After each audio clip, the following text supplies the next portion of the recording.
Hello, everyone. I'm Olympia. Thank you for being here with me in this wonderful place called Lights Out Library. And I have a great story to tell you. By the end of the 8th century, as medieval Europe was slowly emerging from the Dark Ages, people from the north by sea began to unexpectedly launch raids against coastal towns and villages around the Baltic Sea and North Sea. Within a few decades, they ventured further, adventuring as far south as Spain, North Africa, and the Mediterranean, and as far east as the Volga River. In some regions, they attacked and looted, disappearing as fast as they had arrived.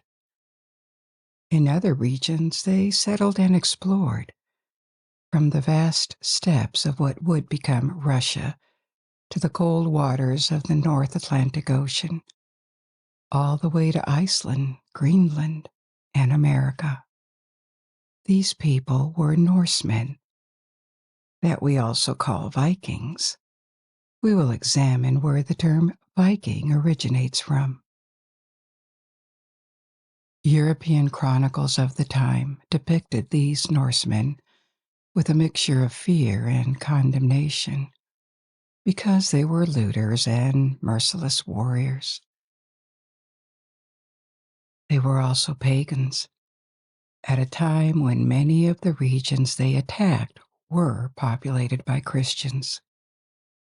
The fear of the Norsemen only receded in the 11th century, as they had settled and assimilated in regions beyond their cradle in Scandinavia and progressively Christianized. How Europeans came into contact with the Norsemen during the Middle Ages strongly influenced historiography for a long time. Indeed, centuries later, they were seen as mere barbarians until the beginning of a revival in the 18th and 19th centuries. This revival sparked interest in their culture and made non-Scandinavians realize that the Norsemen had an original culture that had formed long before the Middle Ages. This revival period also birthed new stereotypes or myths about the Vikings, stereotypes that remain prevalent today. I will tell you just a little bit about that too, but just to give you an anecdote, an example, they are often depicted with horned helmets, which is a 19th century invention. There is no trace of such helmets in contemporary descriptions or archaeological remains. The persistent image of the Norsemen as predominantly violent warriors is also a narrow portrayal. No society can sustain itself solely through warfare. The Norsemen were also farmers, fishermen, hunters, and craftsmen, and constituted a complex society. The majority of them remained in Scandinavia, in what is now Denmark, Sweden, and Norway. So tonight we're going to take a look at the history, the culture, and the societies of the Norsemen, where they came from and why they suddenly expanded out of Scandinavia, how this changed the world and left a trace from Russia to Normandy and Great Britain. This is going to be an overview of the Viking Age. I also made a story about Norse mythology, if you are interested in their myths and pantheon, which you can find on my channel.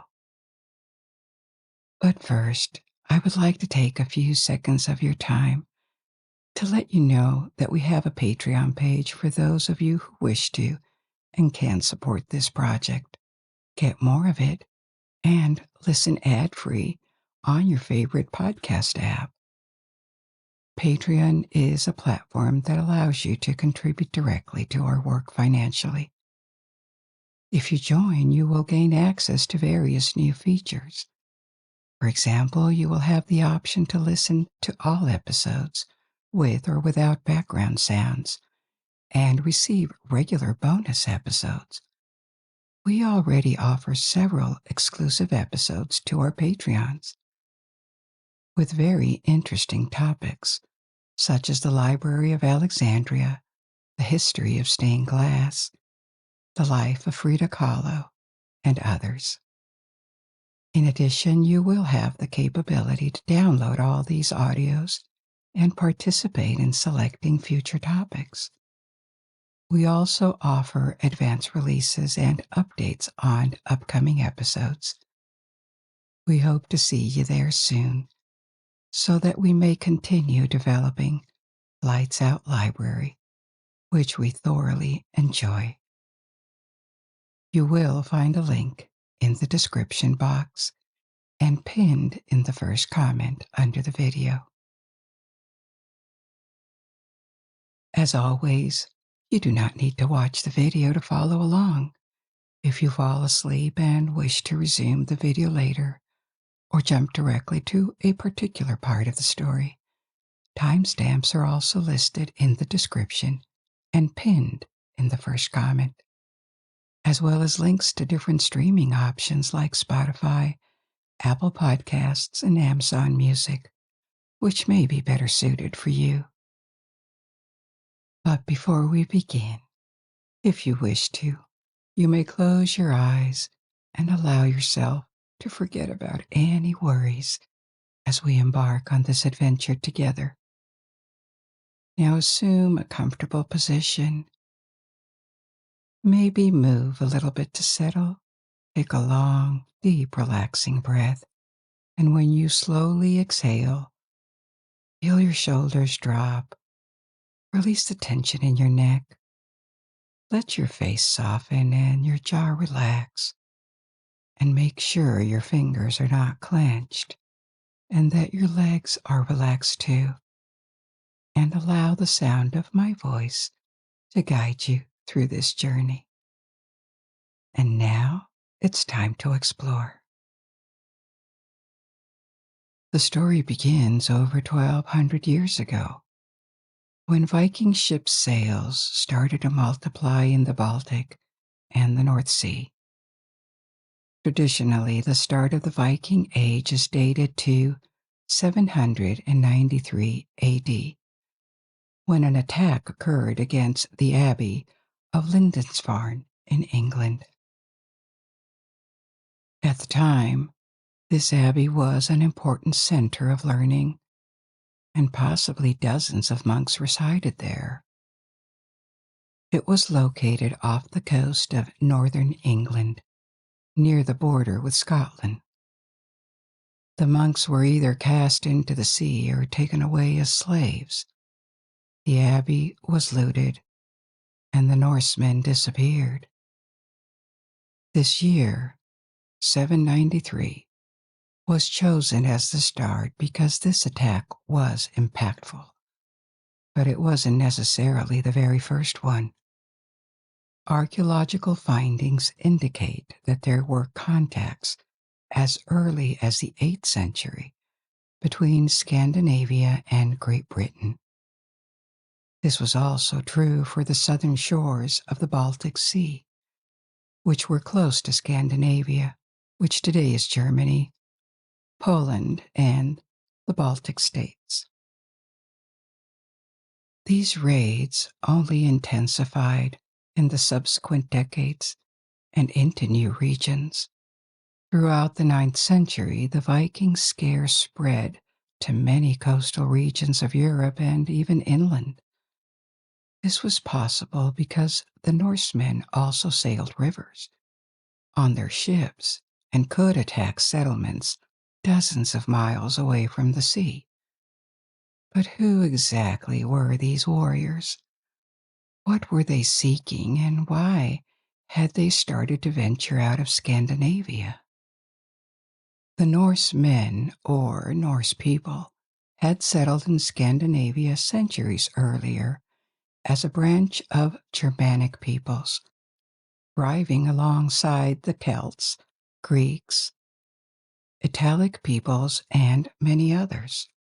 They were part of the Indo-European peoples that migrated in successive waves from the steppes of Eurasia, starting thousands of years ago. The Indo-Europeans had a strong influence in the regions where they arrived, often mixing with local populations. Though we do not know definitively how peaceful these interactions were, but they happened. It is clear they brought culturally dominant traits to their new homelands. Their various languages, belief systems, and social organizations, influenced by varying factors such as geography, climate, history, and local culture. These peoples formed diverse cultures throughout the second and first millennia BC. Their languages diverged in a complex process involving multiple migrations in different directions, often encountering other Indo-European peoples and mixing with them. The nuances of these migrations and interactions remain somewhat elusive. However, what we do know is that around 2,000 years ago, the Nordic peoples occupying the Scandinavian peninsula had acquired enough cultural specificity to form a common cultural area. Why consider them as a single cultural entity? Apart from similar social structures and customs, they also spoke the same language, Proto-Norse, the ancestor of Old Norse, the language that replaced it later around the 8th century. During the Viking Age, Old Norse was in use and later became in turn the precursor to the different languages spoken today by the Swedes, the Danes, or the Norwegians. These three languages share many words and structures because of their common origin. So the Norsemen were at the same time an ethnic group descending from Indo-Europeans and the local prehistoric population of Scandinavia, and they were also a linguistic group. They spoke the same language. However, this linguistic unity did not imply political unity.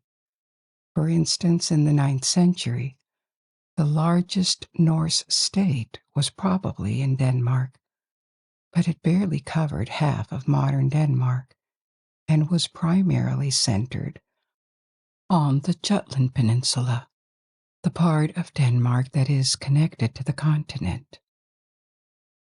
At the same time, in Norway, it is estimated that up to 30 different small kingdoms existed, a likely consequence of its geographically diverse terrain that created natural boundaries. In terms of technology, 8th and 9th century Scandinavia was on par with Western and Northern Europe.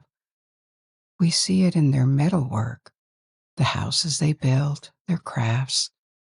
But there is one field in which the Norsemen held a significant advantage: sailing technology. And this is what made their seafaring and raids possible in the first place. These developments included the use of larger sails and navigation techniques such as tacking, where the bow of a ship is turned towards and through the wind, thereby changing the wind's direction from one side of the boat to the other, enabling progress toward a destination into the wind. Without this technique, sailing into the wind in a straight line would be impossible. The Norse were skilled sailors along with long tradition of shipbuilding. especially the construction of longships, sometimes also referred to as drekars. The longship design evolved for a long time. The oldest one found traces back to the oldest archaeological findings dating from the 4th century BC, over 1,000 years before the Viking era. Logically, the Norse were driven to the sea for trade, travel, or war. Since the fields of Norway or the islands of Denmark, the sea offered the fastest and most accessible route. Norse longships were made of wool and equipped with woven wool cloth for sails. An advantage of these ships was their combination of being relatively light and robustly stable. They could operate in seas and oceans as well as on rivers, making them ideal for raids. They could carry a few dozen men, continue to function in all weather, barring severe storms, and because they possessed large sails, they could also be propelled by rowers, making them highly adaptable. These ships had a shallow draft and could navigate waters only 1 meter deep, only a few feet deep, making their landing on almost any beach possible. Their lightness allowed them to be carried quickly out of the water for protection, and at times to be used upside down as shelters. There were various types of longships, some small, and the drakar, dragon, were the large ones, with 30 or more rowing benches. In Norse sagas, the stories and histories written in the Middle Ages, there were accounts of spectacular drakars, but their reality is uncertain due to the lack of archaeological evidence or proof of existence. However, irrespective of whether such super long ships ever existed, it can be said definitively that around the Viking Age, the Norse certainly possessed the best ships in Europe. Without them, it's unlikely they could have traveled so far from Scandinavia. Why did they decide to expand or explore like this in the 8th century after so many centuries of staying on their own lands? What are the causes of this Norse expansion? It was probably a combination of reasons. One could have been what I just told you about their sailing technology. The innovations they introduced made these long-distance raids possible, and they did them because they could. But there were other contributing factors. Another one could have been political. In the decades before the Viking Age in Scandinavia, the very decentralized political organization that had prevailed for centuries began to change. Larger kingdoms emerged in Sweden, in Denmark, and even in Norway, despite its challenging geography. These new states expanded and grew at the expense of many independent chieftains who were forced out of their own lands. If they refused to submit, they needed to find refuge or resources elsewhere. This could have motivated many of them to start raiding Western Europe, the British Isles, or to start exploring new lands as the only possibility to remain independent. In Western Europe, they found states that were very decentralized and weak, without navies capable of opposing them, or land armies that could resist their attacks. Additionally, there were many isolated religious sites, abbeys, and monasteries that were defenseless. So the politics and state organization in the 8th century could have been a significant factor. At the same time, Viking raiders were pushed out of Scandinavia, and drawn towards the rest of Europe due to attractive and easily attacked targets. Yet another factor could be demography. During the 8th century, there might have been a demographic boom in Scandinavia, and the lack of agricultural capacity would have made it necessary to search for lands beyond their ancestral territories. Now, this explanation, which is often used as a hypothesis to explain migrations, is a bit uncertain or controversial, because there is no proof that a demographic boom ever happened in the decades before the start of the Viking Age. It is a possible explanation, but it could also just be a cliché.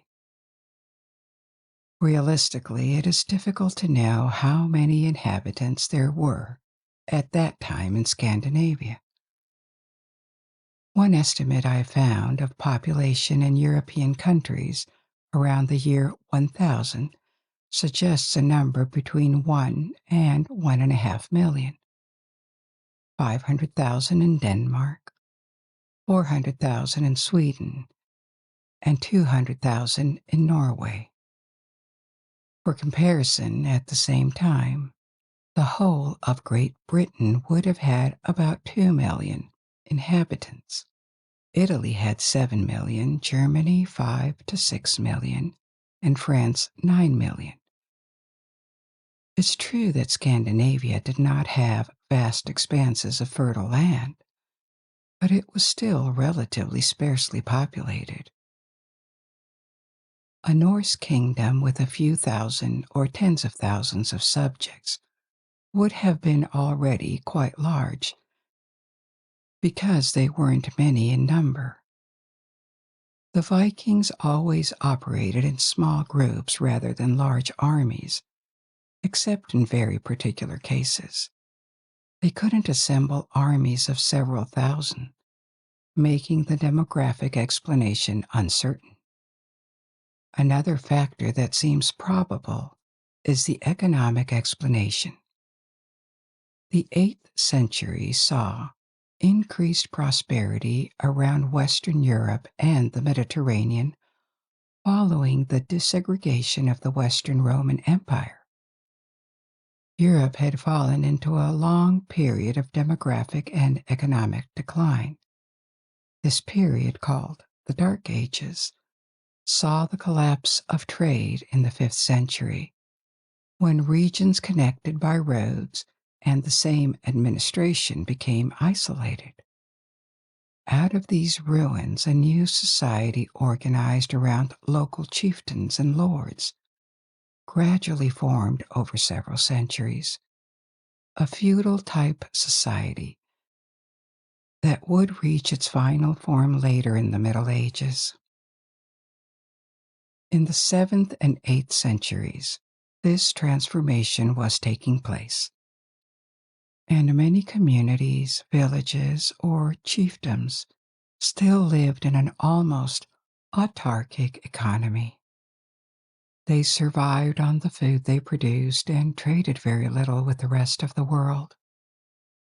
Large cities had almost disappeared from Western Europe, and most of the population lived in hamlets and villages, or occasionally small towns.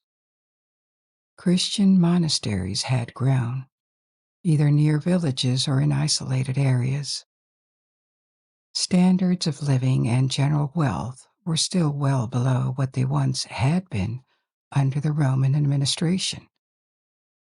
But in the 8th century, there was a modest yet real improvement. Some towns, even new towns, grew. Some monasteries became more prosperous, owning the land they exploited. An example of this in Anglo-Saxon England at the time is the development of towns functioning as emporiums, settlements, with significant trade and artisanal activity. Don't imagine something substantial, at most a few hundred inhabitants, but compared with previous centuries, the movement towards concentration of wealth was beginning. These places became attractive targets to sack.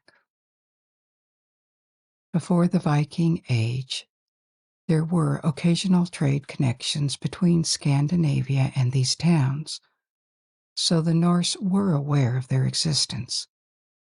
They could probably notice that their prosperity had increased. Farther south in the Mediterranean Sea, the Islamic world had also consolidated following its swift expansion, and this helped push trade routes and a bit of wealth further and further north. The Vikings also noticed this, and later they would venture to Spain and North Africa, which were under Muslim control at the time. The economic appeal of regions to the south of Scandinavia could have been a factor. Finally, one last hypothesis about the initiation of the Viking Age is an ideological or religious factor. By the late 8th century, Christianity continued to expand northwards and eastwards through a mix of conversions of pagan populations and wars. For example, in the year 772, so that's 20 years before the attack on the Abbey of Lindisfarne, marking the beginning of the Viking Age, Christian Emperor Charlemagne, who ruled over France, northern Italy, and the west of Germany, launched a campaign against pagans, the Saxons in Germany, including their conversion forcefully over the following decades. So the pagan world was shrinking, and occasionally missionaries would travel to Scandinavia trying to spread their faith. Here again, this is hypothetical, and we like elements of proof. But the beginning of the raids could have also been a response to the perceived threat, or the threat could have justified them. That makes a lot of factors behind the triggering of the Viking Age: technological, demographic, economic, political, and possibly ideological. Likely it was a combination of these that explains the sudden interest in expansion. It was not a decision taken by a particular state or a council of Norse people. Instead, it was a broad movement that an entire cultural and ethnic group got invested into. Now let's examine how things unfolded as the Norsemen became increasingly adventurous. Up until around 830 AD, Viking raids mostly targeted Ireland, while occasionally conducting attacks against England or the northern part of Charlemagne's empire. Ireland was a choice target because it was less defended than England and the Carolingian Empire. Within the empire of Charlemagne, the Vikings risked encountering a garrison, troops, that would oppose them. Following the year 830, the Carolingian Empire fractured due to the laws of the Franks regarding succession. These laws did not permit the firstborn son to inherit everything. Instead, the inheritance was divided between all the sons. So even a successful kingdom or empire, such as Charlemagne's, would not survive the death of the ruler if he had multiple sons. This led to a politically unstable map of Western Europe, ultimately resulting in the dissolution of the Carolingian Empire. Concurrently, the Vikings launched larger raids with multiple ships, leaving England almost defenseless. From the year 830 onward, the Norse found it almost too easy to conduct their raids, sometimes choosing to stay and establish bases, mainly in the 9th century on the coasts of England and Scotland, and in the 10th century in France. The region known today as Normandy. They could travel deep inland via the Seine River and attack cities like Paris, establishing territories such as Yorkshire in England and Normandy in France, effectively transforming these regions into Viking colonies. At the time, in France, there was little hope of expelling the Vikings soon.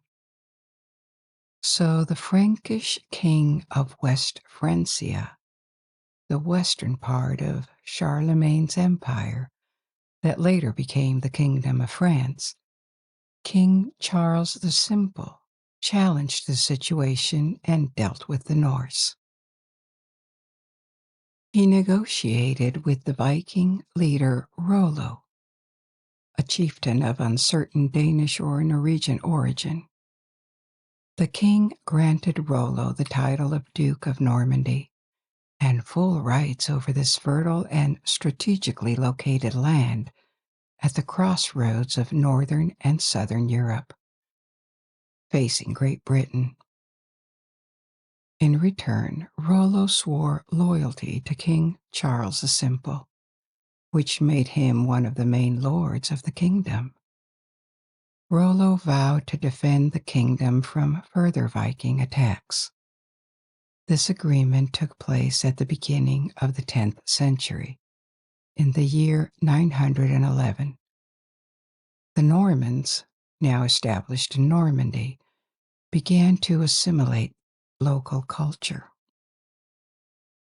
They converted to Christianity and over a few generations transitioned from Old Norse to the Norman language, which was a Romance dialect of French. These assimilated Normans prospered substantially, and their descendants retained their adventurous spirit. They served as mercenaries across Europe, especially in southern Italy, where they even managed to establish fiefdoms.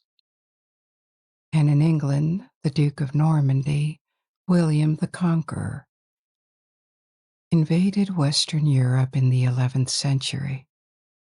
But Western Europe was not the only region in which the Norsemen showed interest. Most attacks in Western Europe were carried out by Norsemen from Denmark, and to a lesser extent from Norway. However, the Norwegians also explored the Atlantic and colonized different islands, the Shetlands, north of Scotland, the Faroe Islands, Iceland, Greenland, which they reached in 982, and even made it all the way to Vinland in America. This American colony, known as Vinland, was traditionally only known through the sagas and medieval historiography. Thus, historians had reservations about whether the Norsemen had actually reached America. Those reservations were put to rest in 1960, when evidence of a Norse site was discovered on the northern tip of the island of Newfoundland in Canada. This proved that the Norse had crossed the Atlantic centuries before Christopher Columbus. Although only one Norse colony was found in America, it is possible that others existed but did not prosper. Their colony faded or they all left at an unspecified time, and there is no trace of further exploration inland in Canada. The Norse who lived in Sweden looked more towards the Baltic coastline and to the east, towards what would become Russia. They had a significant impact on these regions. Norsemen who settled or traveled to the east are also referred to as Varangians. They contributed in shaping the history of Russia and Ukraine.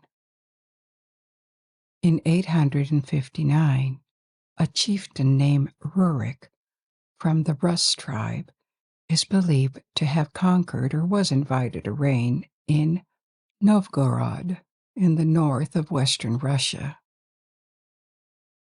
I say believed because Rurik is a semi-legendary figure. Whether he existed or not is uncertain. His name only appeared in chronicles 2 centuries later.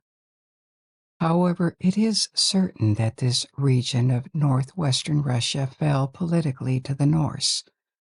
From there, the Norse traveled further south to Ukraine, where they founded the Kievan Rus state by the end of the 9th century. The Kievan Rus state, with its capital in Kiev, was predominantly populated by Slavs. The impact of the Norse in this region cannot be overstated. The Kievan Rus became a powerful state of the Middle Ages that lasted until the Mongol conquest in the 13th century. It is seen as the historical predecessor to the modern states of Russia and Ukraine. The dynasty founded by Rurik continued until the end of the 16th century, when it was succeeded by the Romanovs on the throne of Russia. Following waterways, the Norse even reached the Black Sea to the south of Ukraine, and from there, Byzantium, with which they established trade connections. Some Norsemen even served as mercenaries in Byzantium, employed by the Eastern Roman emperors. Through a trade network that crossed Ukraine and Russia, goods from Byzantium reached Scandinavia, and some of these goods were even transported to the West. For example, Byzantine goods and coins may have made it to Britain via this network in the 10th or 11th centuries. While it had been successful in the 9th and 10th centuries, the Viking expansion began to stall. This was primarily because local defenses had been assembled against them with some success. In the 10th and 11th centuries, the Saxons or the Slavs had begun to train mobile cavalry forces to react swiftly to Viking attacks. At sea or on rivers, the Norse were untouchable, but they had to move on land too. Against foot soldiers, the cavalry force had the upper hand, a definitive advantage on mobility, which made it increasingly difficult for Viking invaders to combat inland. On occasion, they were spotted in time and confronted. One such instance occurred in 884 in East Frisia, located in the northwest of Germany, where a small Danish army was defeated. This ended the attacks on the region. Another method of subduing the Vikings was through assimilation. Notable examples of this strategy can be observed in Russia and Normandy. Once they established themselves as rulers in foreign lands, the Norsemen no longer wanted piracy and attacks on their own doorsteps, so they fought against it. However, it wasn't warfare, but rather political and procedural change that ultimately ended the Viking Age. This shift was coupled with the rise of larger centralized kingdoms in Scandinavia and their transition to Christianity, which accelerated during the 10th and 11th centuries.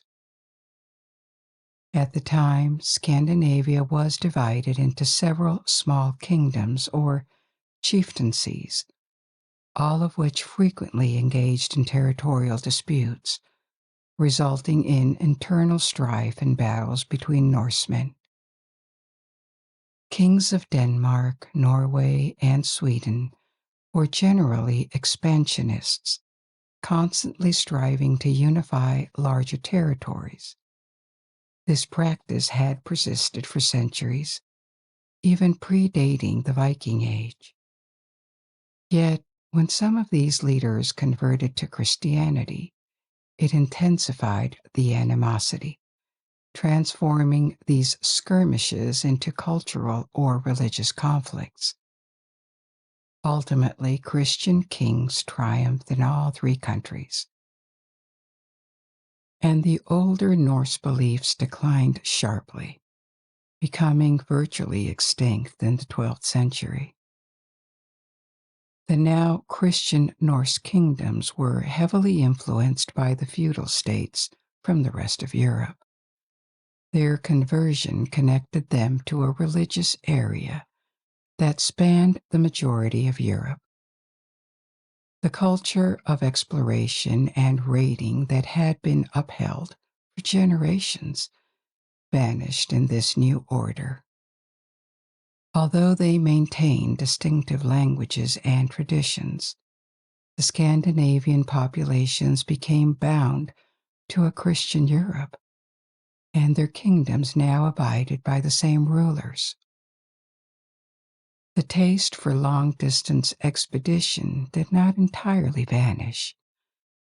The maritime tradition endured, with Scandinavians participating in the Crusades, for example.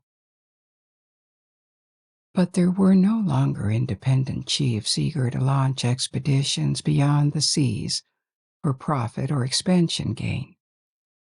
The end of the Viking Age has been dated differently by historians, but they all agree it happened sometime during the 11th century. In the subsequent centuries, Nordic chiefs managed to retain some of their conquests outside of Scandinavia, reacquired forcibly on occasion. For instance, the Western Isles and the Isle of Man, located between Great Britain and Ireland, were still under Scandinavian control until the 13th century. Scotland took on its current form when it regained territory from the north between the 13th and the 15th centuries. Until 1469, Orkney and Shetland remained under the kings of Norway, so it was not all settled in the 11th century. Despite these events, the loud raids and the violence associated with the Viking Age certainly ended in the 11th century. The perception of Norsemen throughout history has been highly influenced by external views, primarily because, even though they had an alphabet and described themselves on rune stones, that is to say, engraved rocks with runes, they produced no literary legacy. The sagas, or texts, known as the Eddas for their mythology, were written later after their conversion to Christianity. The Norse were so feared and rejected by European populations that they were seen as threats due to their numerous attacks on monasteries and churches. Consequently, they became an archetype of violent, uncivilized, and pagan barbarians. This perception persisted for a long time, not fading until the 18th and 19th centuries.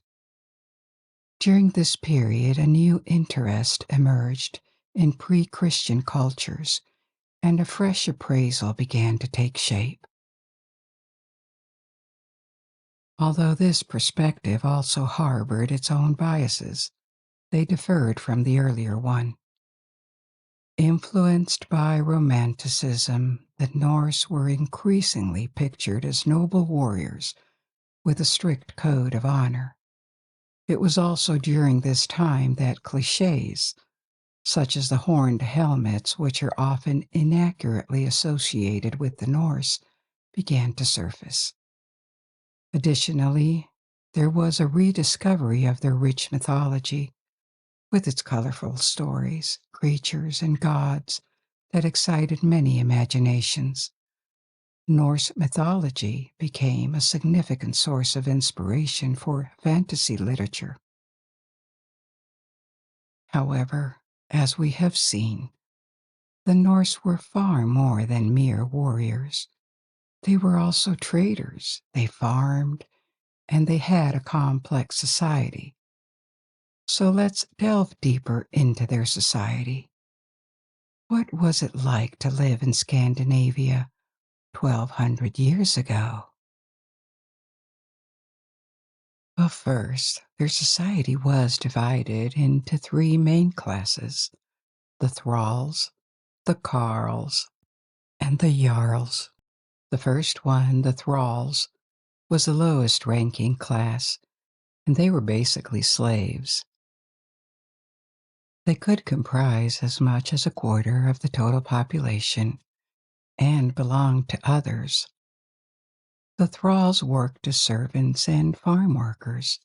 They were also employed for heavy construction work like roads or fortifications.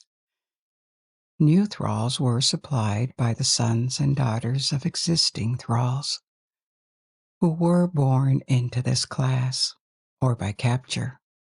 In raids, prisoners would be captured and either taken back to Scandinavia or sold. One of the practices the Vikings implemented was getting them to the Mediterranean and selling them to the Arabs in exchange for silver. Slavery was widespread in the Norse lands, totally accepted, and it only ended with Christianization, which condemned it. The second class, the Carls, made up the largest part of the population, probably more than 2/3. These were free peasants who owned farms, land, cattle. If they were wealthy enough, they could also own slaves, but the majority did not. The Carls produced food and would serve as foot soldiers in expeditions. Finally, on top of the social hierarchy were the Jarls, the lords, the aristocracy of Viking society.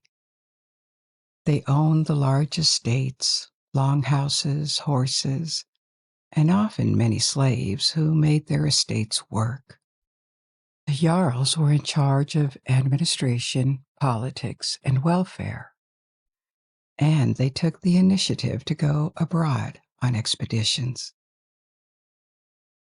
Occasionally, when they died, their thralls, that is to say, slaves or serfs, would be sacrificed and buried alongside them to accompany them in death.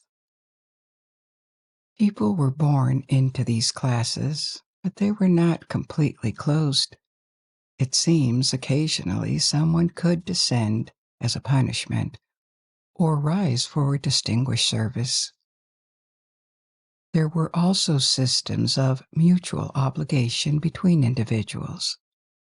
In addition to their social class, people belonged to communities connected by a certain trade, owned a sea vessel, or had military obligations to a certain lord or a certain leader.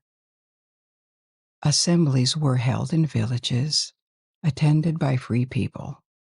There were local courts of justice. There were religious leaders and calendars guiding community life, and special councils known as the Things discussed important issues and decisions. Society was complex, and similar to other traditional societies of the time, women were subordinated to their husbands and fathers and held very little political power. Their situation often depended on their social class. Nevertheless, compared to the rest of Europe, they may have had more rights. They could inherit from their husbands and, if unmarried or widowed, could become heads of a family or clan leaders. This position would be transferred to their new husbands if they remarried. Any woman reaching the age of 20 without getting married was considered a free subject of rights as a man. Women could also divorce their husbands and remarry, a behavior that was unthinkable at the time in Christian Europe. Now, these were rules, the laws, but in practice, most free women from all carls and the jarls were housewives. However, marriage gave them a social standing and a degree of economic security. Being unmarried was precarious and potentially frowned upon socially. A person's social standing or class was immediately recognizable from their appearance.